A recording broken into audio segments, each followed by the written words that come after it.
Cette bouée verte, donc il faudra la laisser sur votre gauche. À l'heure du briefing et de l'échauffement sur l'eau, les organisateurs peuvent déjà se réjouir d'une chose, avoir réussi à organiser, justement. Les gens ont des planches qui font 4 mètres de long, enfin 3 mètres de long, donc ils sont loin les uns des autres, donc il n'y a pas de problème en fait pendant la pratique. Donc les phases à gérer, c'est les phases avant et après. Et puis du coup, voilà, on demande aux gens de respecter les gestes barrières, on prend la température des compétiteurs pour vérifier qu'il n'y ait personne qui soit malade.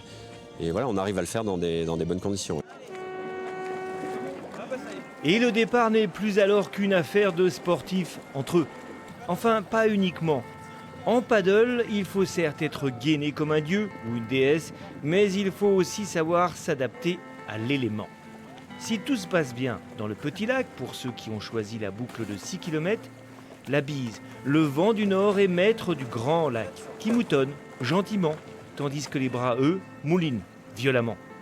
Et à ce petit jeu, ce sont les Néo-Calédoniens qui sont les plus forts.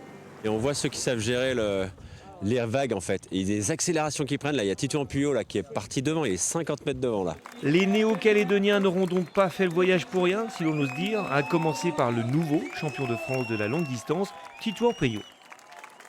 On a fait l'effort malgré tout ce qui se passe de venir jusqu'en France pour concourir et c'est avec plaisir, on est hyper contents.